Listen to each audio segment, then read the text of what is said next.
had this idea that we would, MAC exists to build up, strengthen church planters and church planting churches. So we wanted to paint a picture of that today by getting a representation of people in different stages of church planting, from I'm about to plant a church, I'm building my team, to I'm part of an established church planting church. So I'm really excited about this. You're going to hear, we're just going to learn from one another. And hopefully I've kind of set the table on transparency. Nobody's trying to prove anything about why my church is cooler than your church, or we're bigger than your church, or whatever. Our goal here is we want to encourage one another and be this network that helps to see more and more churches planted here in the Atlanta area. Because we believe, and I truly believe, that church planting is the best way to reach new people for Christ. The longer a church is in existence, typically the fewer people it's actually reaching, because you're more taking care of the enterprise and everything. So planting new churches, you're reaching new people. And so I hope we're all encouraged by this today. And let's give it up for our panel. And what I want to do just to start out is there's one mic for you guys to share here. So you guys just pass this back and forth. I'm going to kind of function as an MC, but I want you guys to kind of go down and just briefly introduce yourself. Tell us a little bit about who you are, your family, your church, and where you are in the process of church planting. So Blake? Yeah, my name is Blake Odgers. We are in the pre-launch phase of Kingdom City Church, and we're looking northeast Atlanta, specifically kind of that Chamblee, North Brookhaven area. And my wife is here with our baby. If you saw a baby crawling around, that's ours. And Katie and Asa, they are the greatest gifts in my life. But yeah, we moved to the area in January. I was on staff at Westridge Church, which Kevin down there is from, for about 4 years in both a church planting residency and a college young adult pastor role. And so yeah, now we're moving to the Chamblee area, building our team and trying to engage the city there. Awesome. Tony? All right. My name is Tony Thomas, married to Marilyn, who's here. So Marilyn, we have 3 kids, Joy, John, and Joshua. And we originally kind of from Chicago area, moved to Atlanta about 5 years ago. And God called us to plant a church called Joy of All Nations. And so we meet in Sharon Elementary School in Suwanee. So we're, I guess, about a year and a half since we launched worship, that we've been worshiping now. And so, the type of church we are, we've called ourselves kind of minority-led, multi-ethnic church. We're from an Indian background. We have a heart for our own people, and so that area is one of the fastest-growing Indian communities. So our church has a significant amount of Indians, but also East Asian, Caucasian is kind of the mix in our church right now. So, yeah. Great. Yeah, my name is Andrew Harwell, and my wife is not here. I feel like that's, I'll have to get her here sometime. Elizabeth and I have been married for, I think, 18 years. And we were on staff with Campus Crusade for 13 years overseas, but also at Auburn and Southern Mississippi before we came to Atlanta, and I think it was 2016. And we started Living Fellowship Church. You'll hear more of the story here in a minute. But during COVID, so we're a COVID church, and we just celebrated our second anniversary in March. And so, and we've got 3 kids, Wilson, Charlie, and Rosemary. Hey guys, fun to put on my church planter hat here today. Megan and I met in Las Vegas, actually on a church planting team. Dated 4 months, got engaged 4 months, got married, and have felt the call to church planting ever since then. And so, we were in Indianapolis doing youth ministry for 4 years, and then really wanted to be equipped to plant a church well. That was the main priority for us. And so we came on staff at Perimeter Church and did a residency, probably similar to what Blake has done in Dallas, Georgia, not Dallas, Texas, by the way. And so we did a residency there at Perimeter Church and launched publicly in 2015 and are 9 years in. And now we're in the process of planting our first church. And so Jorge, who led prayer this morning, is our first church planting resident, and we're really excited about really starting to get into that space. Hi, my name is Kevin Dunlap. I'm on staff at Westridge Church in Big D, Dallas, Georgia. I'll be married 35 years next month to my bride, and we've got 4 kids. One that's married lives here in Dunwoody, and the other 3 live in the Marietta Powder Springs area.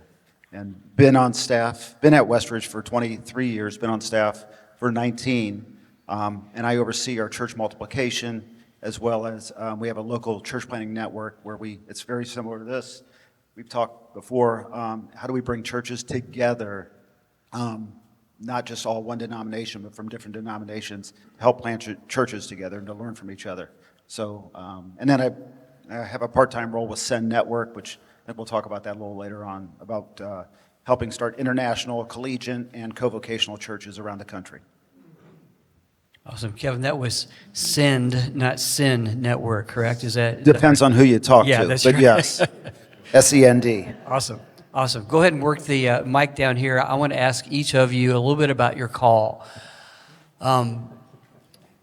Church planting is really, really hard. It's kind of some people would say, why in the world would you do that when you could get a job at a church, get full benefits, all those things? Why would you go out and try to start something on your own? What did God put in your mind, in your heart, that would, you would get this call, and what does that look like for you? I'd love to hear that from each one of you.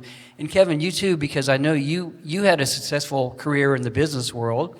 You were working at Home Depot, is that right? Yeah, a little small real retailer. No plug for them. I want to hear about this. Like, why would you do this? What was the reason? What was your call like?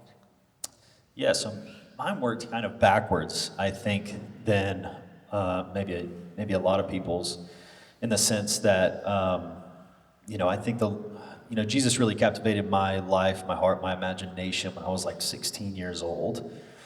But when I was in college is when the Lord really gripped me specifically for church planting and multiplication. That was really the first thing that I was really gripped for. So it was before, pastoral ministry or any of those other things. I was just really captivated. I was reading through the book of Acts in college, and I was like, we should do that. And, I think longing to see God move the way that He did and how He has, and I think praying those prayers of, I want to see you do that again here, and I would like to be a part of that. And so it really started with how do we get back to kind of the heart of New Testament Christianity, and looking at the kind of going back and kind of re-simplifying. I was at a large mega church at the time in Atlanta, and I was reading the book of Acts, and I was just trying to kind of put these two, I was like, if all we had was this, is this what we end up with? And I was trying to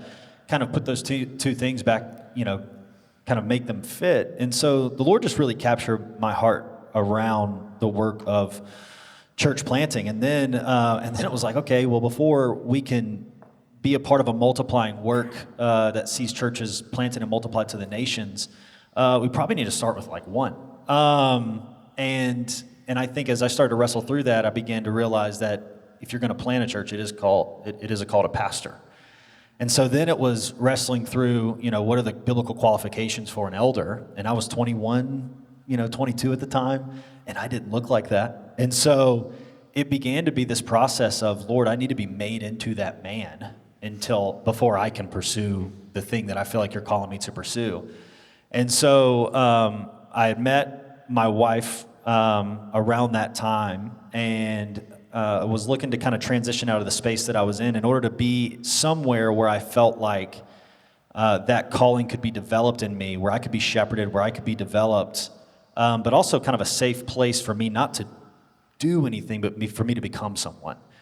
And so through Katie, got plugged into Westridge because that's where she grew up at, and I remember sitting at a Starbucks coffee shop across from Pastor Brian, who planted Westridge back in '97 and who pastors and has been a part of a lot of church planting works. And I sat across from him. I said, he was asking me kind of what I felt like God was doing in my life. And I said, man, I really feel called to plant churches. Have you ever heard of that? And he said, we've dabbled. And he goes on to kind of invite me. He said, if you feel like this is what God's calling you into, I think this is a good place to call home. And so I just started calling that place home. And I was I worked in retail and just did the work of discipling guys in a small group setting and multiplying that group. And I did that over and over and over again. And looking back on it, that was honestly probably one of the most developmental seasons for what God was calling me to do, was just learning how to love God's word, disciple guys, multiply without a job title. And loving the work of ministry more than any kind of title and what that would get me. But I had those biblical qualifications of an elder posted above my desk, and I would look at them every day, and I would just say, God, can you make me into that man? And I was submitted underneath the leadership and authority of the pastors at our church. And it was honestly about 3 years. It felt so long. After about 3 years, they came to me and just kind of basically said, "Hey, we've been watching you, and we want to invest in this calling on your life. We believe that God's doing something here." And they invited me into a residency that was supposed to be 2 years and ended up being 4. So I wasn't quite there yet, I guess. But yeah, it was kind of that backwards process where I think God had really captivated me with the grand vision of His glory among the nations, and specifically His pathway of doing that through the planting and multiplication of churches. And it really started there, and then it was how can that kind of be clarified down into what my role in that becomes, and how can God develop me for what that is. And so that's still the vision, but obviously we hope to plant one first. So yeah.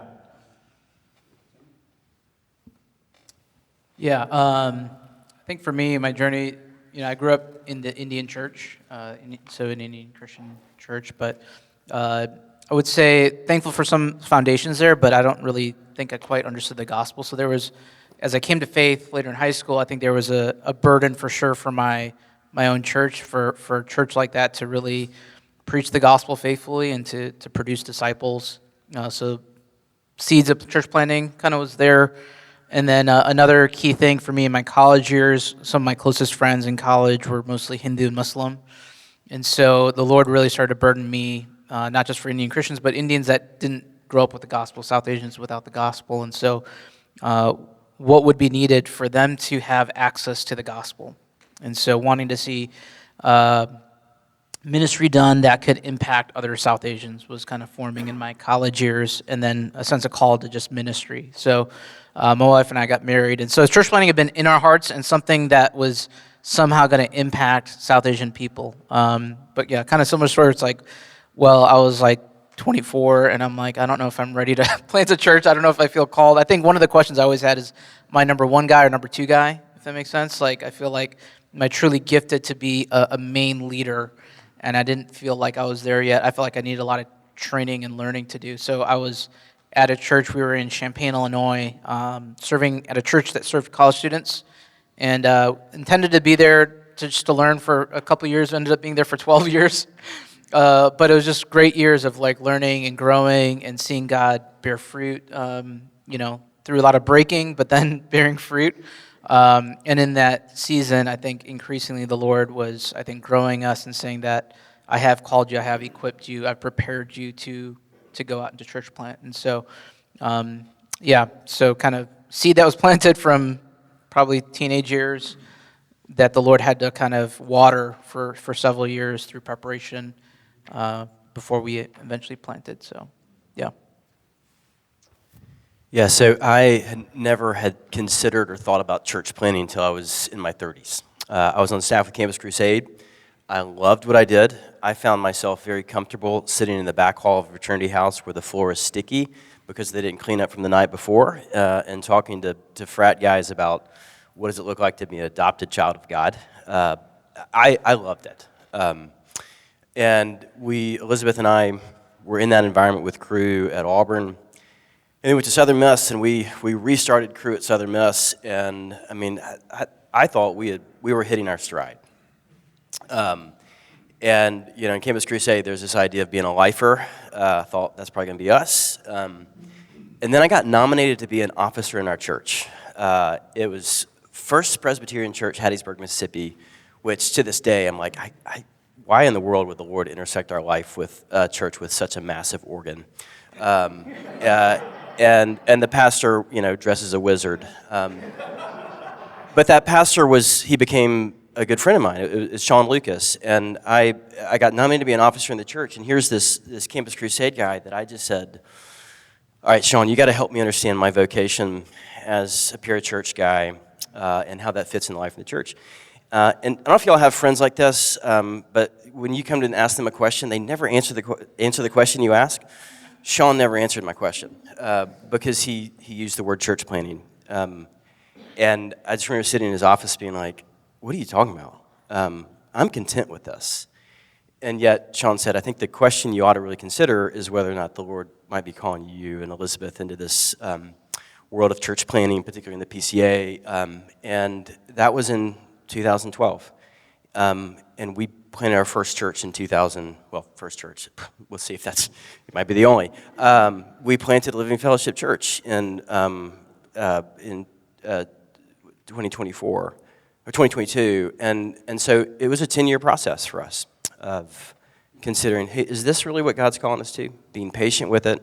And so that I think in some ways the breaking in of the calling of saying like, yes, God's calling us to plant a church did not happen, like with a pickaxe. It was just the Lord continuing to erode our hearts to see that what I was doing in the back hall of Fraternity House is needed in a suburban city where the floor isn't necessarily sticky with the last night's party, but with just the tears of the broken family. And so I think that's how our calling, we've stumbled into it, I guess, over a decade. And it's a hard and safe place. Thanks. So my calling to ministry is kind of intertwined with my calling to church planting, like some of you guys.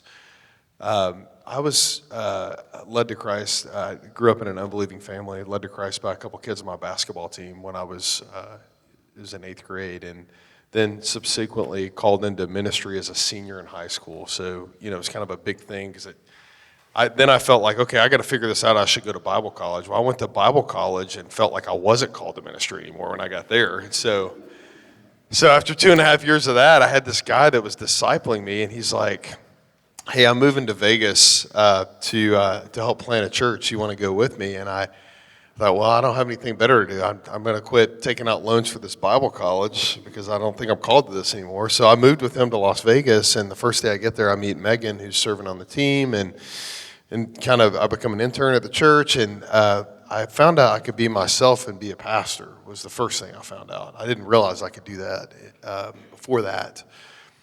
And then also, Megan and I, our hearts were just knit to what we were experiencing in the planting of a local church there in Vegas, as hard as it was, and even as unhealthy as it was as we look back. And so then it was kind of like this place where it's like, well, we feel called to this too, but I'm 21, and I have no business doing this yet. So we went and we were in student ministry in Indianapolis for several years, all with the idea of we're going to plant at one point, but we're not ready yet. And then I had several friends that tried to plant during that 4 years. Their lives completely fell apart. So I felt like I don't want to do that.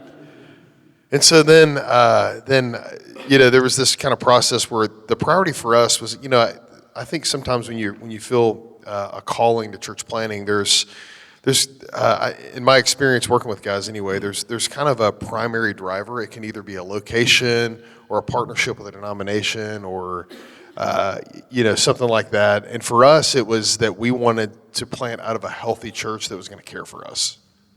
And so we had 3 cities in mind, had 3 different opportunities, and Perimeter Church was a church that really had something to say to that desire for us. And so then Atlanta became our city, Metro Atlanta anyway. So yeah, we came down to Atlanta to join the church planting residency program, and the Lord just kind of started knitting things together from there. But it wasn't this clear process. In fact, I would for my first calling into ministry, I would say that I didn't think I was called to it a couple of years later, but the Lord just kind of kept his hand on us, and Megan was a huge part of that for me as well, and those of you that know her understand that well, so, yeah. You ever look and say one of these things don't look like the other?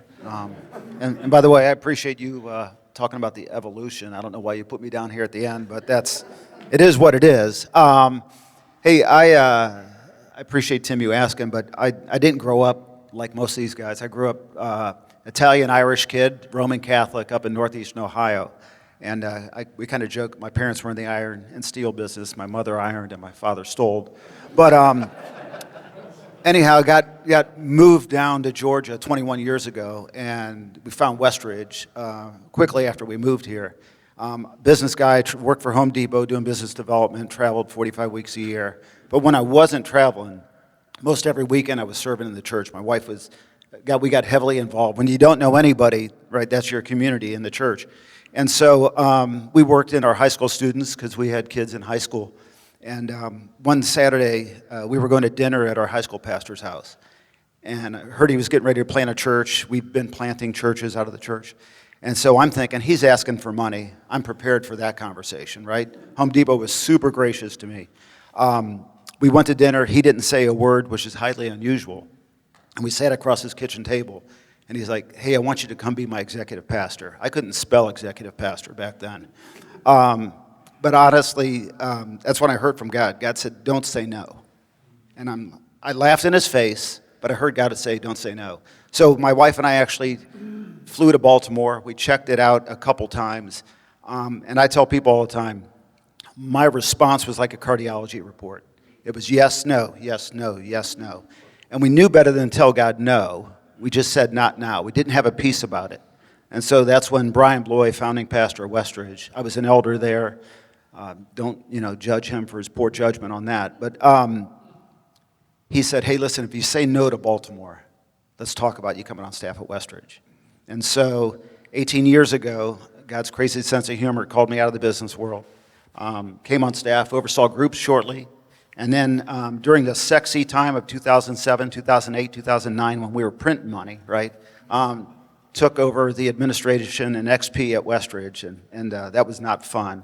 But then 2010, 2010 moved into global missions and church planting, working with guys like Mac Lake and others that were on staff, Tony Morgan from the Unstuck group. And so it's been a crazy ride for that.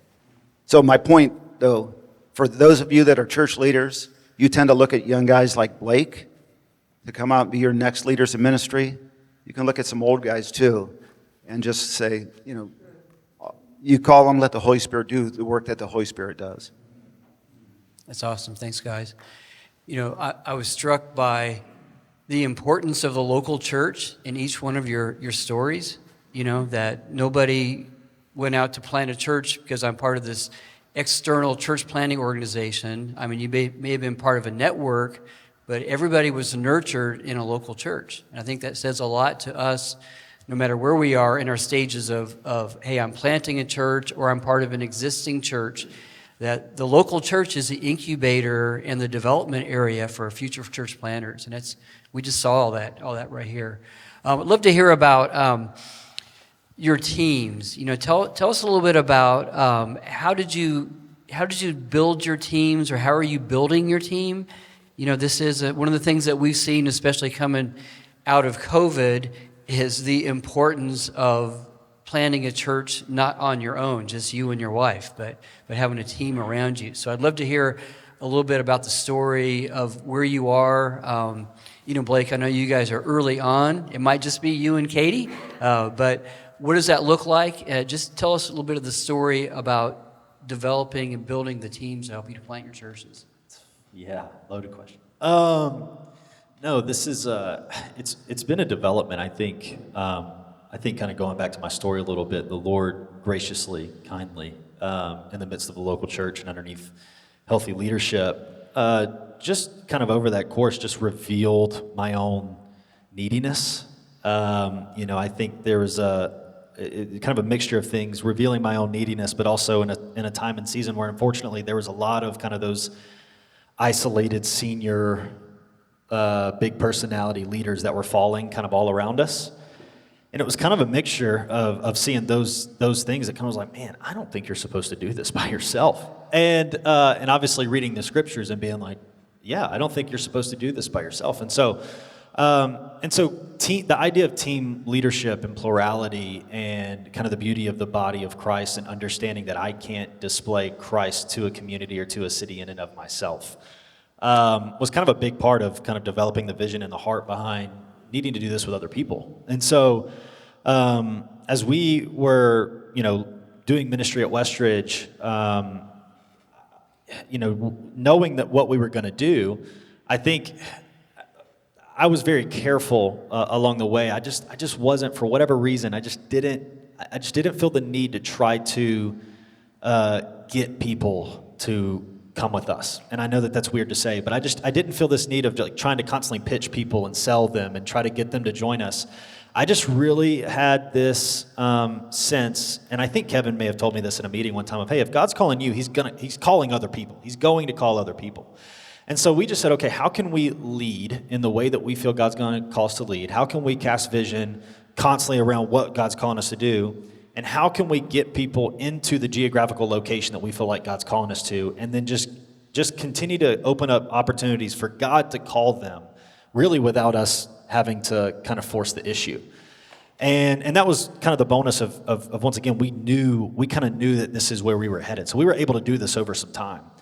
And so we had some people who came to us and said, hey, we feel called to be with you. It really didn't have anything to do with the geographical location. It really didn't have anything to do with the work. They just said, we feel like God is uniting our hearts to yours to say, wherever we go and whatever we're doing, we feel called to you. That was a few people in that situation. There were some people we feel called to this work, that, man, we've heard you cast the vision around this. It's sparking something in our hearts. We just want to hear more and more and more and more, and we feel called to join you in this work. And then there was other people that it was, man, their hearts were gripped for the place. And it was saying, man, our hearts are gripped for the geographical location that you've taken us. We see what you see, and we feel called to go to this place. And so rather than us feeling like, oh, we need to kind of find a pathway, and this is going to be our niche, it was just kind of, we're just going to continually have these themes and allow God to kind of arrest people's hearts in whatever way that he's going to arrest people's hearts. And so we've seen that. And honestly, there's been, and you guys understand this, that there's been people that I really wanted to join us that just said no. And then there were people that I was like, I mean, you can, I think Westridge is great, who were like, nah, man, I'm bought in. And you're like, it's a long move. You know what I mean? It's like, it's expensive. And so, but I think once again, just trusting the Lord that like, man, we need these people. And I heard Larry Osborne say a quote years ago. He said, you pastor the church you have, not the one you wish you had. And so I've just kind of trusted that line of like, hey, God's going to bring these people, and they're our people, and this is our team, and this is, we believe that God's giving, entrusting them to us for this hour and for this moment. And so then it's, the fun part has been developing and training them. That has been really the coolest part of seeing people discover their giftedness for the first time, seeing people, seeing them become one and be unified and encourage one another and love one another, going through different training processes and seeing them just be like, oh my gosh, like I actually have a role in this. I can actually do something with this. And honestly, for me, discovering people's giftedness that I didn't know was there. There's a lot of people that you go, man, I see this in you, and I want to call this out in you, and it's easy to see. And then there's a lot of people that you're going, God, I don't know where they fit in all this.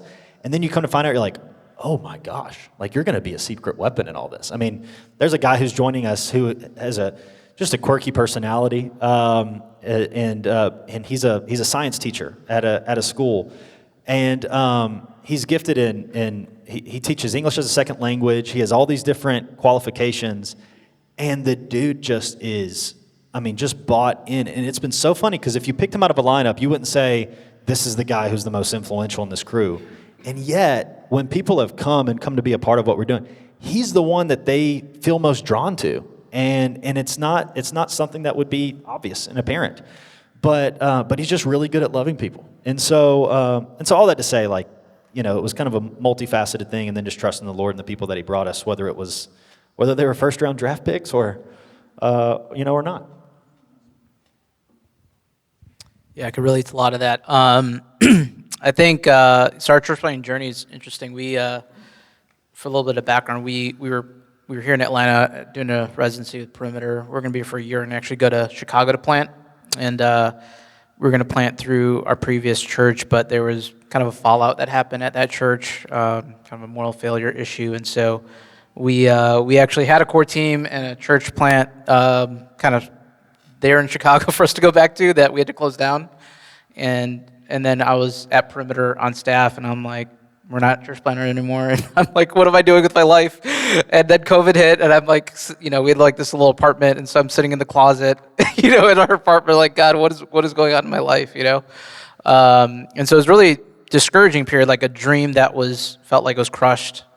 But in that season, I think God was really growing us, bringing us near to Him, and then we were just trying to minister to people best we could, really at Perimeter Church. And in that time, that season of waiting and discouragement was when God was really building relationships in that team. And so, and it wasn't that we had committed to church planting yet. I think the desires were there, but it wasn't for sure. But I think it was just a sign of just being faithful. You don't know what's next, but in that season of faithfulness, the Lord was building some of the people that would be part of our team. I think another lesson, and I just came to mind this thing, like we have 3 team members here. My wife, Alex and Joanna are here. Good examples of like, it wasn't like they weren't immediately part of the team, meaning like my wife, she was good for the first church plant. After all that happened with that first one, I mean, we're both devastated. I think I was ready to go sooner than she was. And I knew that we had to go together, right? And yet I couldn't drag her with me. And so really had to entrust her to the Lord, and for the Lord to speak to her, and for the Lord to bring her back to say that I'm ready again. And so, and the Lord did that. And I was really thankful that it wasn't me dragging her. So I think that was definitely a principle that your team members, especially your wife, needs to be on the same team. And it has to be her conviction, not just me telling her what I want to do. So I was just thankful for that. And then, but just God just brought different people at different times. Like, Alex is, he was going to be part of the launch team, and then I think go back. And now he's like all in, and he's just an amazing. And so just an example of like there's the times that you're disappointed, like, oh man, I wish so-and-so was on the team, or Joanna was going to be part of the team, I think, months ago. Now she's on our staff. So just patient, just being faithful, being patient, and God will bring certain people back. And then, people that we thought that were going to be with us are not with us, and it's okay, and people that we didn't think were going to be with us are with us, and it's amazing. And so just surprises all around. But God's faithful. I think just my principle is just probably the lesson as I think about it is just being faithful, doing what God's called me to do, sowing the seed, and God will bring the right people at the right time. If He doesn't bring them, you can poach them from other churches like you did over here. That's right. Just kidding. It's another strategy. No, not really. What are you talking about? Gathering folks. So I'll give you a little bit of our story. 2019, we had the plans. They were golden, amazing. January of 20, we started to raise funds. March, 19th, I updated my resume because I was like, what in the world's about to happen? And yet, very soon after that, we realized, okay, financially, I think we have the ability to start gathering folks. And so we started gathering folks. Again, this is COVID. We're all, it's, who's willing to even sit across the table from you, let alone like, who wants to meet in a meet together? And so we were gathering folks in that season, which meant it was very one-to-one, person-to-person, family-to-family. And we also just had to embrace the fact of like, whatever teams that we develop, whatever was planned, whatever was thought as productive and planned in 2018 is out the window. And I remember sitting in this room asking folks, what do we do? And people across the table would be like, I don't know. Or being on a Zoom call when we met via Zoom and being like, should we even start this thing? Should I keep gathering? And so in some ways, our gathering And our experience was saying, we're just going to have to embrace an element of faith that maybe none of us were ready for. And so Ryan saw my little drawing here. He's like, "What is that?" This is my little drawing of how we gathered folks, because we had these seasons where we had momentum in gathering folks, and we ended up at one point with a team of about 15 families, and then within a week, 5 of them got really ticked off at me, and they left. This was 2001. I mean, just think about it: mask, George Floyd, Black Lives Matter, whatever excuse they possibly could conjure up was brought to our core team.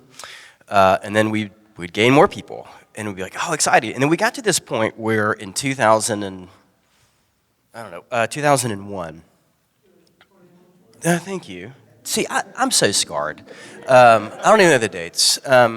No, I think we got to this point. I had a guy who was working with me full time, and we, with our small little core team, just made the decision. We don't know what's going to happen. The worst thing that could happen is that our small little team of folks start planning a church and we fail, and that failure is not that great. And we embrace that, of just saying our small team of gathered folks are so longing to hold out the hope of the gospel, not only to each other, but to our community. Let's just give it a go. And so we started, if you look at all the dynamics and numbers, you look at what we did, and folks can be like, he shouldn't have done that. And maybe we shouldn't have, because we didn't have the gathered team that, some folks have had the opportunity to have. And we just made the decision as a team for us just to plant the tree and to see what the Lord does. And, it has been a slow 2 years. And yet we're still building our team. And I think we've just embraced that to where, the Lord's going to continue to call folks to us. And we're going to look at it through faith, that the building of the life of our church did not hit its high point before we launched, but we'll slowly continue to move forward with an element of faith. And so, when the question looked at how did you build teams, I'm like, I can tell you how we failed at building teams. And I think we're still recovering from that, but we're recovering from that with hope, because I think our church, maybe at this point, 2022, has reached its high point so far, where there have been folks that are getting to flock to our church, who are not looking at us saying wow, this church has it together, but for some reason they've made it through Mordor, right? And here they are, and so don't do it like we did, except for one thing. I think embrace an element of faith that is larger than you think you should in building your teams. It's not necessarily about the plans and the process and the golden way you can communicate it, but it's actually just kind of saying, hey, here's the wineskin that we think will work. Lord, will you help pull everything together that we know we can't do? And I think that's just part of our story in team building, is that the Lord did more than we ever planned for. And I say that at the point right now, I'm like, gosh, we need better teams, because we never had good teams. We just kept going, and the Lord kept doing stuff, and now we found out that oh man, if we were able to start with a better structure in teams that we had, I think we'd probably be better structurally. And yet the whole time the Lord brought all these folks to us that we've been able to make it to this point. And so don't do what I did. Other than I tell you that just because that's part of our story in answering that question with teams. Praise God for his faithfulness to keep you in the game, brother.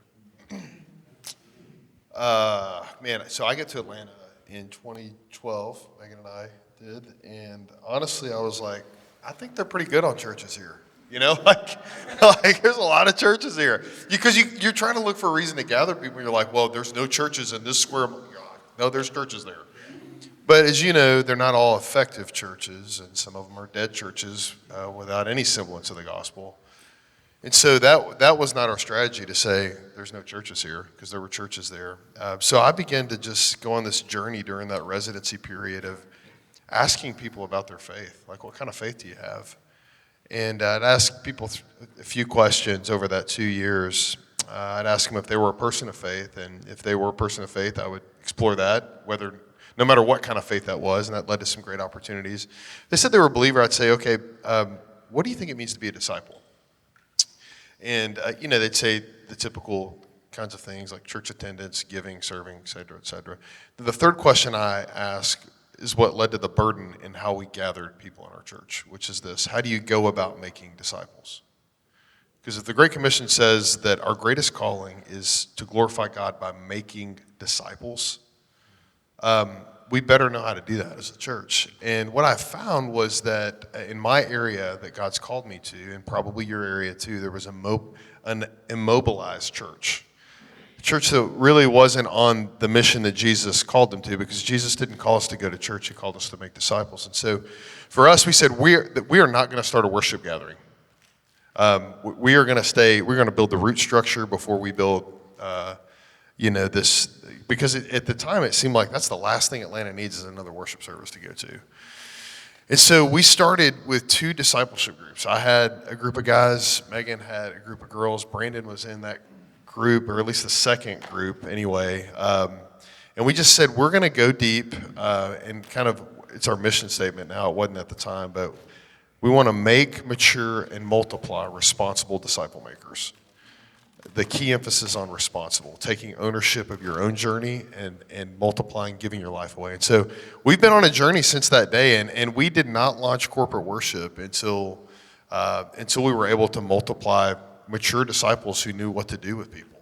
Because we didn't want to get people in a room and not know how to take them on a spiritual journey, via the Holy Spirit to maturity. And so the church started with those 2 groups, and it's probably close to 40 of those now for people that have multiplied out and given their life away. So that's kind of I think that's probably the most unique thing about how we gathered people in the church. Great. Kevin, I'm going to ask you a different. Just real quick. Go ahead. This is not for that, but it's for sending churches, church planting churches. We just have 2 mantras. And Blake heard this. You can farm any of our people you want. You just can't farm our staff. That's got to be a question, right? Hey, so we give them platform to speak from the stage, right? To preach, share the story, share the vision, what God's called you to, and invite people to come with you. So that's kind of that open-handed. We want to send people out to go with our church planters. That's awesome. That should be the model of every church. So you all are church leaders. And by the way, be careful, because twice the largest giver, 10x of anybody else, went with church planters. So it's sexy to say that until they walk out, right? Yeah, exactly. It's not been with you yet. Yeah. It's coming. Kevin, I want to ask you a question about just your experience with seeing so many church plants, but I want to give you just a moment to tell a little bit about Engage. Westridge is way out there. I've driven East out there. Alabama. Yeah, it takes a while to get there. A Baptist church. Just for the record, it took an hour and 50 minutes to get here. Okay, So. It probably takes longer to get back. But can you tell us a little bit about the network, the church planting engine that's going on? And I'll try to make this super quick for you all. But we're a 27-year-old church this September. Westridge is a church plant out of Thomas Road Baptist Church, Jerry Fuller Sr. But got involved in church planting in the early days. And early days were just giving money. And then we started, there wasn't all the networks, there wasn't all the church planting organizations back then. So we started planting churches, training churches. It was old school, fill in the blank, from really 2001 to 2010, Westridge School of Church Planting. During that time, we grew up some large churches numerically, but several of the church leaders fell morally. They had affairs on their wives. And so we said there's got to be a different way of helping assess and train a church planter that deals with the core issue, the foundation of them. And so we hired a guy named Mac Lake in 2010, and from 2010 to 2015, we built what was called the Launch Network, and we developed an assessment process that deals with character, that deals with hard issues, right? And we grew that until 2015. we did a lot of work with Southern Baptists, and Kevin Azell, who was the president of North American Mission Board, said to us, hey, listen, we're going to plant more churches than anybody, true. We got a lot of money, true. But we have horrible systems, all true. And we were saying, we got great systems, we'll plant some churches, and we got no money. Again, all true. I was over finances then also.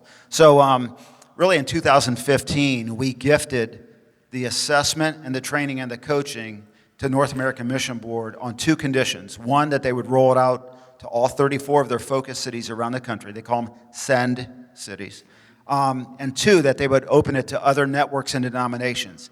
This isn't a Southern Baptist thing, it's a kingdom thing. So we run an assessment center in Atlanta at Westridge twice a year, February and August, and we typically have at least 1 or 2 seats that are non-SBC guys, non-SEND guys that come through because we do want to be about the kingdom. But we've been involved, we kind of have 3 seasons. We have pre-2010, we helped plant 89 churches. 2010 to 2015, under the launch days, about another 100. And then since then, it's hard to say really. And what are the marks of a planter? We call them partners. Because we partner with a lot of churches we didn't plant. We want to see them go forward. So that's what we do there. Engage churches, I just by happenstance wore that today. But we gather churches around Metro Atlanta in small clusters. Think of a table, 6 to 8. Rarely when you get into big rooms does traction happen. Traction happens in smaller, accountable sections. So, for example, next Thursday there's one happening today up in Gainesville, Demarest area, northeast Georgia. Most of them happen the 3rd Thursday of the month. And we gather leaders together, they and their teams. They're willing to bring whomever from their team they want. But we stole this from Dave Ferguson at New Thing. And again, according to Ecclesiastes, nobody came up with anything new anyways. But really around 4 things. Relationship, right? People buy from people. It's who are those 2 o'clock in the morning friends that you have? Who are those other leaders that walk a mile in your shoe, that don't want anything from you, but love you in spite of that? So relationship, reproduction. We want to help every church that we're working with reproduce at every level in their church. So at the beginning of this season, August, we ask you to put together your reproduction plan for your church. Not just church planners, but groups, leaders, artists, disciples, whatever that looks like. And then we hold you accountable throughout the month, throughout the year. So relationship, reproduction, residency. We have a guy like Blake going through resident. We're a 140,000 square foot building. We're not reality for him to go through a residency. But in our circle are guys that are operating out of schools or theaters or other spaces where he gets to spend a month with them setting up, tearing down. Right, the reality for most everybody else. And the last one, the 4th R, is resources. We think money, and yes, money is part of that, but we have a saying that if I have it and you need it, it's yours. So I get calls from guys all around the country saying, man, you guys did a series on Revelation. Could we have your artwork and your outline and all that? And the answer is yes. We will give you all of that. From a resource perspective, we ask leaders to commit to putting money in the pot for church planning. But it's your pot. You don't give it to us. We don't control it. We don't handle it. But it's accountability to saying, man, if we're sending guys to Expo, I'll pay your airfare. I'll pay your hotel. I'll pay your food costs. And then the last part of that, and I'll shut up, is we want to plant churches collectively. So we have planted a number of churches. I'll use Blake as an example. 8 or 10 guys, 8 or 10 churches are investing in him. I don't know the numbers today, so I don't want to steal that from him. I don't know what they're giving, but they're all giving. And the beauty of that is churches that are 100 people or less are able to invest in that. They're able to celebrate, have Blake come, speak on their stage. They commission them, they pray over them, they send them out. So the DNA of church planning is being birthed in a church that's 100 people because they're investing in that. And it's a low bar opportunity for them to be involved in that. Awesome. That's really amazing. And first of all, thank you for saying yes to leaving your business endeavor that you had before you went into ministry, and the Lord has really used you.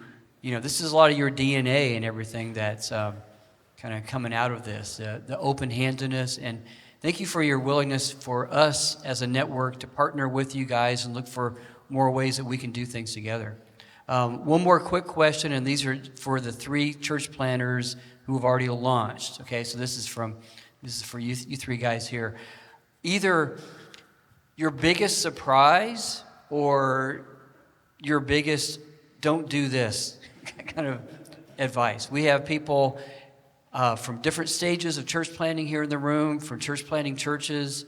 As you look in the rearview mirror, what was, wow, that really worked really well. I didn't expect it, or we thought that was going to work really well and it failed miserably. So it's kind of like your last word as you have an opportunity to share with some of the church planters in the room. And whatever order, Tony, if you're queued up, go ahead. Sure. One thing that we did, and part of this was, when it was pre-launch, and actually Dan Case was kind of part of this. We were, especially as a church that we're wanting to reach the South Asian Indian community, we brought some consultants in to help us think and pray through this sort of church plant. And one of the realities that, I think every church planter for sure, but, reaching into this community, there's just a lot of spiritual battle and a lot of need for prayer. And so, again, I think we all know that, but just the amount of demonic forces that we're going up against as we plant this sort of church. And so one of the calls was to just the need for prayer and just a sober warning of what we're entering into. So one of the things that we did even before we gathered our core team, I think, was gathered a prayer team. And so people that were not part of our church, actually, and would not be part of our church, they're from around the country, people that we knew that were people of prayer, and we asked them to commit to pray for us every day until we particularized was kind of our request. So we have like a WhatsApp group, and we text them prayer requests, anytime there's major things happening, and this team has been praying for us from the beginning. And we just, again, we can't always see tangibly what's, what is their prayer done, but we feel there's a covering over us that God's used that prayer team for. And so, and I think, God's been faithful with that. And so something that I didn't necessarily think about right early on, but I'm really glad that we did that. That's awesome. Thanks, Tony. Andrew? Yeah, so you're going to leave here and be like, that guy, is he okay? I am. I am, and I'll tell you why, because this is what surprised me. When we made our plans, I left something off our plan. I left off the item called suffering. If I would have gone back, I would have actually written it in and said, we're going to do X, Y, and Z, and we're also going to suffer. And to embrace that at the very beginning. You don't know the guy's name, but there's a book that I read about a year and a half ago that there's one quote that just came, I'll tell you his name. His name's Frederick Bauer-Schmitz, okay? He's Catholic. Don't judge me. Yeah, right. I think we're all former Catholics. Anybody here from Metro Atlanta Presbytery? Shh. He said to love like Jesus means it's going to lead you to die. And I think I wish I would have embraced that from the very beginning. And then along with that, and it took a year until I realized that in my core team, I had a good coach. I have a great provisional session. I have, great folks around me that are caring for not only me, but also the mission of our church. And yet, anytime I feel the suffering and voice it to those people, they do love me, but when they hear Andrew is hurting or he's weeping, it's also tied to the mission. Is he going to be okay? Is he going to be able to lead this church through suffering? And so about a year and a half in, I realized that I need a pastor who's disconnected from the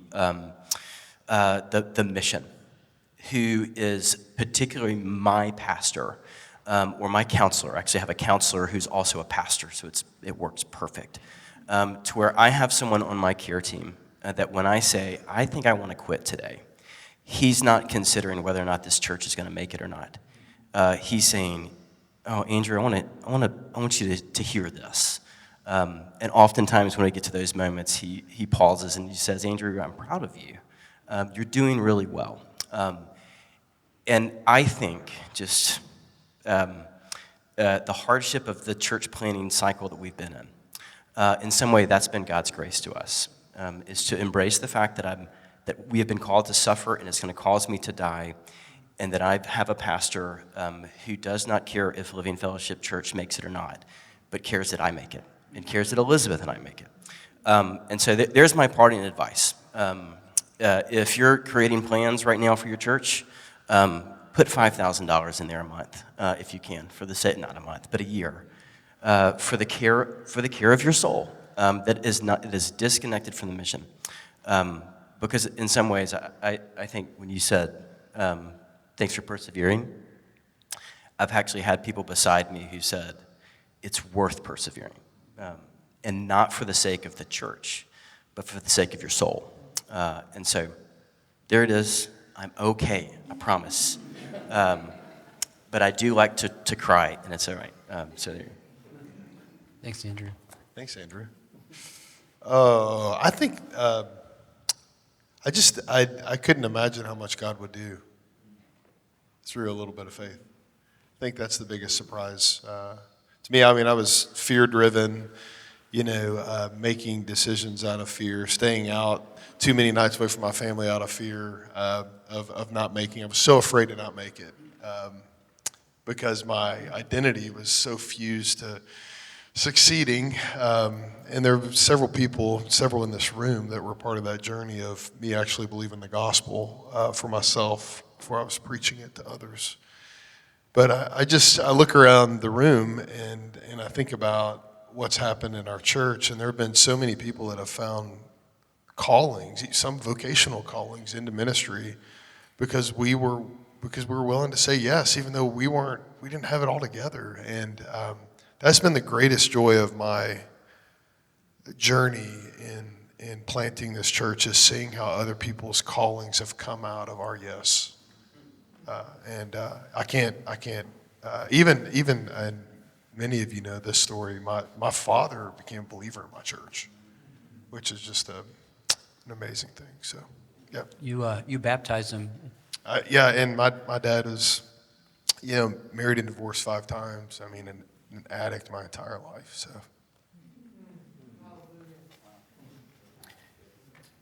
Well, guys, thank you so much for being a part of the panel today. This was just a blessing for me personally. Hopefully, you guys were blessed by it as well. Can we give them a hand?